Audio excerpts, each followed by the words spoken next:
Oi, gente, tudo bem com vocês? Agora nós vamos iniciar uma breve reflexão sobre o capítulo 3, sobre esse livro A Hidra de Muitas Cabeças. No início desse capítulo, o autor vai falar sobre a Revolução Inglesa, em 1640, e em como, no começo, parecia que o conflito travava-se entre a Escócia, a Irlanda e a Inglaterra. Uma disputa sobre predominância regional e submissão religiosa. Pouco tempo depois, o parlamento se voltou contra a figura do rei Charles I. Após muitos conflitos militares, os revolucionários acabaram com a censura à imprensa, aboliram tribunais repressores e executaram Charles I por decapitação, em janeiro de 1649. Dissolveram também a monarquia e a Câmara dos Lordes e proclamaram a República. Oliver Cromwell e os militantes puritanos comandavam as forças revolucionárias e seus apoiadores obtiveram lucro com as mudanças econômicas. Ao longo do tempo, vimos outras mudanças acontecendo, como a privatização da terra e leis de navegação. Também vimos como a produção do açúcar aqui no Brasil influenciou os comerciantes ingleses no ramo do tráfico de escravos. Este autor destaca um texto que ilustra esse período revolucionário. É sobre uma mulher chamada Frances, uma criada negra, membro de uma congregação religiosa em 1640, ocupando o papel de líder de outras mulheres. O texto foi escrito por Edward Terrill, e este autor destaca que, comparativamente, entre os dois, esclarece as dinâmicas de raça, classe e gênero na Revolução Inglesa, uma vez que Frances é uma mulher negra e Terrill um homem branco. Terrill foi um presbitério, sofreu com a perseguição, escreveu a narrativa em que aparecia Frances.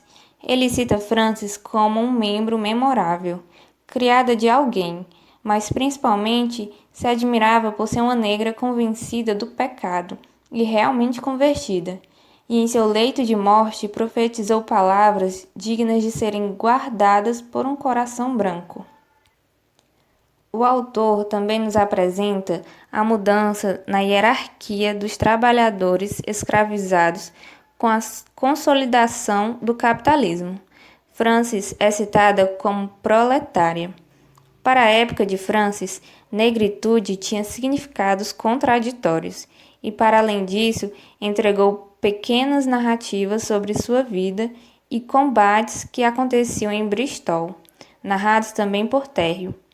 Em suma, contemporâneo a Terrill, os batistas eram os mais bem-sucedidos disseminadores de ideias religiosas radicais, e outros também foram contagiados com a reforma que se aproximava.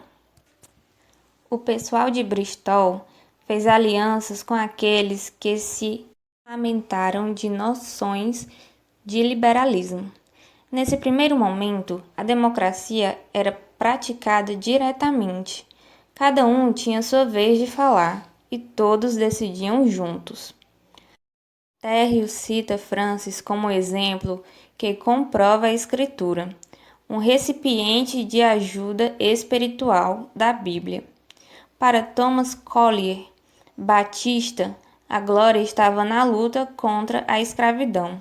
Segundo Collier e alguns outros, Deus não é respeitador de pessoas. Essa frase teve vários significados durante esse período de revolução. Um deles seria o de que o Criador não respeita ninguém, mas ama todo mundo de forma igual e nada odeia. Bem, nesse texto percebemos Terrill querendo usar a fama de Frances a seu favor, como se a mesma fosse sua pupila. Nas suas escrituras, Terrill sempre fazia os ajustes que o beneficiavam, sempre abafando o testemunho de Frances. A milenarista da Quinta Monarquia, Mary Carey, em 1651, defendia que qualquer pessoa podia e devia aprender os ensinamentos e profetizá-los. Muitas reuniões de cunho antinomiano foram punidas, conventículos foram desfeitos e os apoiadores foram mortos pelos puritanos. As mulheres apoiadoras foram associadas à bruxaria. Uma mulher chamada Anne foi acusada de ter feito 30 abortos de uma só vez. E todos eram seres monstruosos. A caça às bruxas matou muitas mulheres, principalmente líderes de movimentos religiosos de oposição, além de várias vidas inocentes.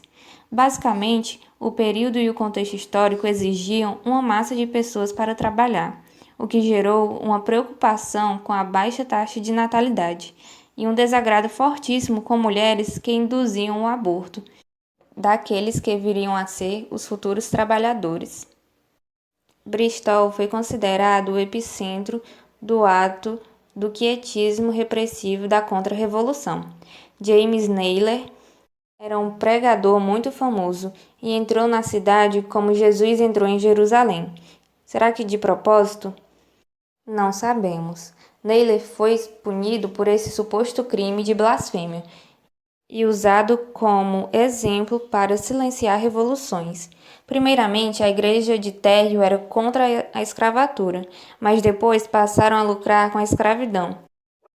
Os escravos, predominantemente africanos, eram acusados de vaidade, além do autor também citar problemas que enfatizavam o contraste racial para demonstrar uma suposta inferioridade. O contexto histórico ao qual Francis e Terry pertence é do surgimento do capitalismo liberal, plantations superexploradas, tráfico de escravos a todo vapor, terras cercadas dando início à posse de terra, supremacia branca como resposta para as distinções étnicas. Além disso, a glória tem sexo. O autor também aponta como as vozes negras que se levantavam foram caladas por Cromwell na restauração e consolidação da escravidão baseada na raça. Bunyan lança a alegoria chamada Diabo Negro e Diabo Branco. Francis usou os termos de Francis Bacon, 3 cabeças de hidra. Uma era anabatista, outra mulher e a última antilhana, e por isso tentaram condená-la e apagá-la, como tentaram cortar as cabeças da hidra, mas sempre surgem novas.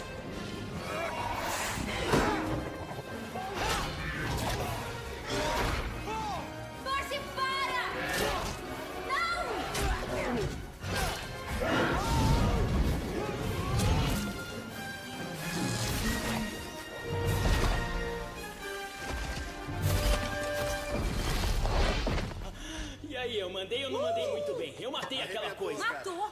Você só piorou tudo. Por quê? Do que você tá falando? Percy, quando você corta a cabeça de uma hidra, mais 2 crescem no lugar.